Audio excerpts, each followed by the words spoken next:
Au Gabon, la Cour constitutionnelle détient les clés du dénouement de la crise post-électorale. Son verdict est attendu pour le 23 septembre 2016. La bataille juridique entre les deux bords politiques qui se disputent la victoire s'intensifie de jour en jour et la pression repose aujourd'hui sur les épaules des 9 juges constitutionnels. Cette semaine s'annonce décisive pour chaque camp qui affirme détenir les preuves de sa victoire. Les dates de dépôt des recours sont passées. On n'a pas vu le recours du PDG. Jean Ping a déposé un recours pour la province du Haut-Ogooué. Ce qu'il demande dans le Haut-Ogooué est très simple. Il demande qu'on recompte procès verbal par procès verbal pour les 297 bureaux de vote du Haut-Ogooué. Il en a fourni 174, ce qui est largement suffisant pour faire la démonstration de sa victoire au niveau national, remettant en cause les résultats du Haut-Ogooué.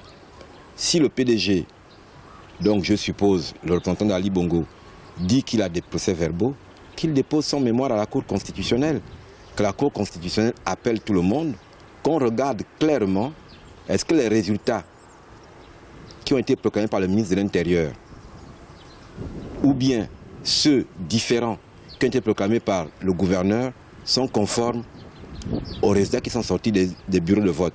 À ce stade des procédures, les positions entre les deux camps semblent être figées. Après le recours introduit par le candidat Jean Ping devant la Cour constitutionnelle, les avocats du candidat Ali Bongo devraient déposer ce mardi 13 septembre 2016 leur mémoire en réponse au recours de l'opposition. Nous avons recensé les votes de la province du Haut-Ogooué, vous en doutez. Nous avons procédé donc à plusieurs recomptages de ces votes et au moment où je vous parle, nous n'avons pas d'inquiétude parce que Ali Bongo Ondimba a bien obtenu les suffrages qui lui permettent de gagner, d'emporter cette élection présidentielle. Donc nous sommes sereins. Les avocats sont en train de préparer les arguments pour pouvoir présenter le mémoire devant la Cour constitutionnelle avec les éléments de preuve y relatifs. Et au-delà en profitant donc de ce recours de M. Jean Ping, nous allons également formuler nos propres demandes parce que nous avons constaté dans plusieurs localités du Gabon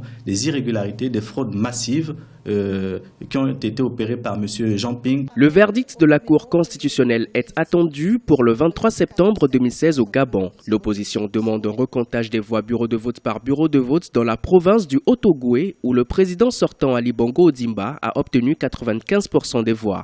Le pouvoir, quant à lui, devrait formuler des demandes à la Cour pour des fraudes supposées dans le Haut-Lentem et dans la province de l'Ogooué maritime.